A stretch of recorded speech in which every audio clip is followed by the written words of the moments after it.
Hello everyone, welcome to crack civil services examination.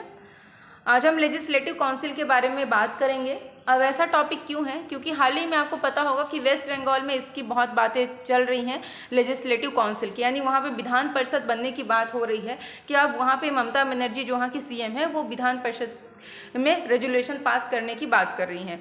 तो अब ये विधान परिषद है क्या, कारण जो भी है इसका, और ये काम कैसे करता है, ये हम जान लेते हैं। उसको जानने से पहले कुछ बेसिक चीज़ें हैं जो हमें पता होना चाहिए कि हमारे देश में जो पार्लियामेंट सिस्टम है वो कैसा होता है। तो हमारे देश में जो पार्लियामेंट है वो दो हाउसेस में डिवाइड है, यानी एक अपर हाउस है और दूसरा जो है वो लोअर हाउस है। जो अपर हाउस है उसको हम कहते हैं राज्यसभा और जो लोअर हाउस है उसको हम कहते हैं लोकसभा।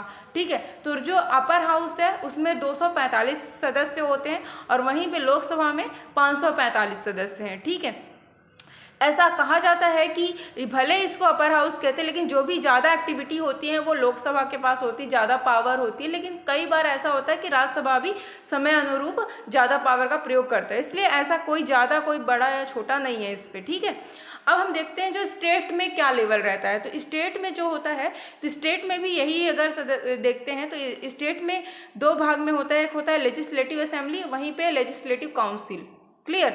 लेकिन वर्तमान समय में अगर हम 2021 में देखते हैं तो भारत में सभी राज्यों के पास लेजिस्लेटिव काउंसिल नहीं है। हाँ, सभी के पास असेंबली है, यानी विधानसभा सभी के पास है, लेकिन विधान परिषद सभी के पास नहीं है। तो वर्तमान समय में 6 ऐसे स्टेट हैं जिनके पास विधान परिषद है। ठीक है, 6 इसलिए क्योंकि 5 अगस्त 2019 से जब ये बात हुई थी और उसको जब अक्टूबर में क्लियर कर दिया गया पूरा, तो जो आपका जम्मू एंड कश्मीर है वो केंद्र शासित प्रदेश में बट गया। तो जो जम्मू एंड कश्मीर का जो विधान परिषद था वो हटा दिया गया था और उसके वजह से वर्तमान समय में सिर्फ 6 ऐसे राज्य रह गए हैं जिनके पास विधान परिषद है।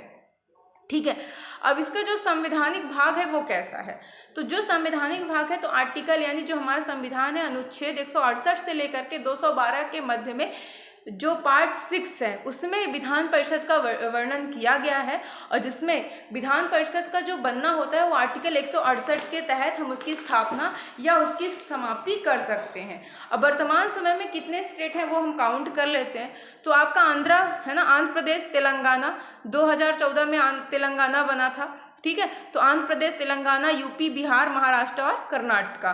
J&K पहले था लेकिन 2019 में हट गया है। तो अब ये जानते हैं जो आपका विधान परिषद वाला कंसेप्ट है ये आज से ही था या फिर बहुत पहले से, यानी कि इसमें क्या रहा।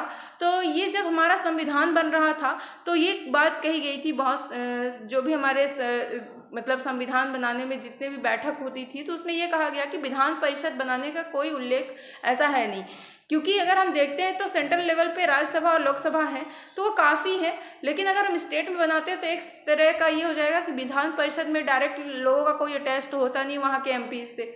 ठीक है, दूसरा ये होगा कि हमारा खर्चा भी बढ़ेगा, और अगर हम कोई बिल लेके आते हैं स्टेट में तो एक पहले विधानसभा में जाएगा फिर वो विधान परिषद में, तो वो थोड़ा डिले करेगा।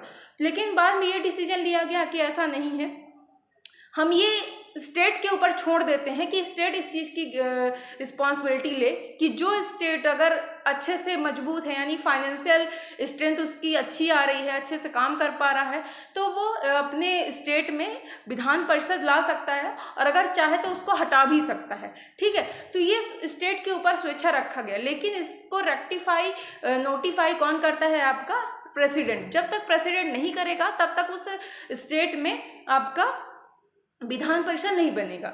ठीक है, जैसे कि तमिलनाडु में स्टार्टिंग में तो था, ठीक है, स्टार्टिंग में था आपका विधान परिषद, लेकिन वो जब हटा दिया उन्होंने तो 2010 तक में भी इस प्रेसिडेंट ने इसको मतलब अभी तक नोटिफाई नहीं किया है कि यहाँ पे विधान परिषद बने। वहीं पे अगर हम आंध्र प्रदेश में देखते हैं तो आंध्र प्रदेश में 1957 में बन गया था विधान परिषद, लेकिन उन्होंने 1985 में हटा दिया, फिर उन्होंने 2005 में वापस विधान परिषद लेके आए। लेकिन अभी वर्तमान में जब आप लास्ट ईयर देखते हो 2020 में, तो वहाँ के जो सीएम है वो इसको हटाने की बात कर रहे थे, लेकिन अभी हटा नहीं है, अभी है आंध्र प्रदेश में। तो ये इस तरह से कई बार बनाना कई बार बिगाड़ना है ना, तो इस तरह की पावर स्टेट के पास है।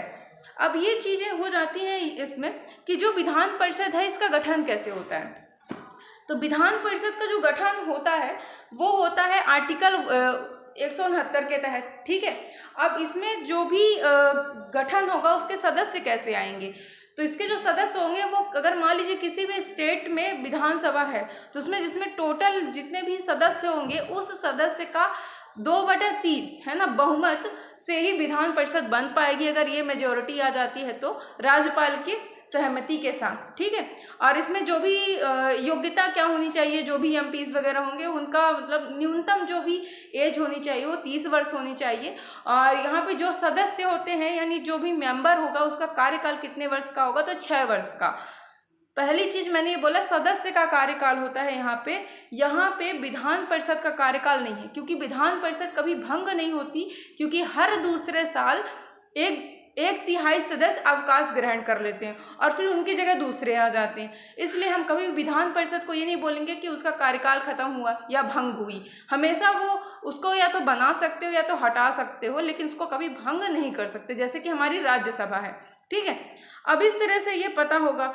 अब ये जो विधान परिषद है इसमें मैक्सिमम कितनी सीट आप रख सकते हो, तो किसी भी विधान परिषद में उस स्टेट में विधानसभा में जितने भी मेंबर होंगे उसका 1/3 से ज़्यादा सदस्य नहीं हो सकते और 40 से कम नहीं हो सकते, ठीक है। ये होना चाहिए विधान परिषद की मतलब एमपीज के लिए, यहाँ पे कितनी सीट होनी चाहिए। अब ये जानते हैं जो वेस्ट बंगाल है इसमें क्या पहले हिस्ट्री में ऐसा था वेस्ट बंगाल में, तो हाँ पश्चिम बंगाल में पहले विधान परिषद थी, पश्चिम बंगाल और पंजाब में, लेकिन उन्होंने 1969 में 1969 में उन्होंने उसे हटा दिया था तत्कालीन कारणों के कारण। लेकिन वर्तमान समय में वापस से ममता बनर्जी जी के द्वारा ये बात कही जा रही है कि हम विधान परिषद लेके आएँ ताकि हम अच्छे से काम कर पाए, क्लियर। तो ये चीज़ें हैं। और विधान परिषद को रखने के लिए इसमें जो इसका इलेक्शन का प्रोसेस होता है तो इसमें ये होता है कि कई जगह से इसमें मेंबर रखते हैं, जैसे आप देख सकते हो आंकड़ा क्या होता है, जैसे 1/3 भाग होता है स्थानीय निकायों के द्वारा, फिर इसमें से 1/3 होता है जो आपके राज्य की विधानसभा के सदस्य आते हैं, फिर वहीं पे जो 1/6 आते हैं जैसे कि जो राज्यपाल मनोनीत करता है साहित्य वाले क्षेत्र से, कला वाले क्षेत्र से यानी आर्ट एंड कल्चर वाले क्षेत्र से मनोनीत करते हैं राज्यपाल।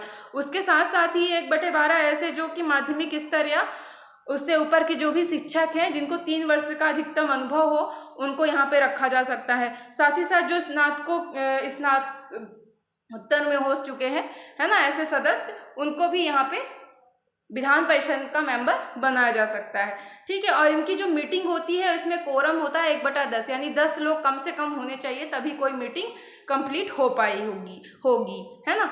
आई होप आपको इतने फैक्ट क्लियर होंगे। Okay, thank you for watching this video.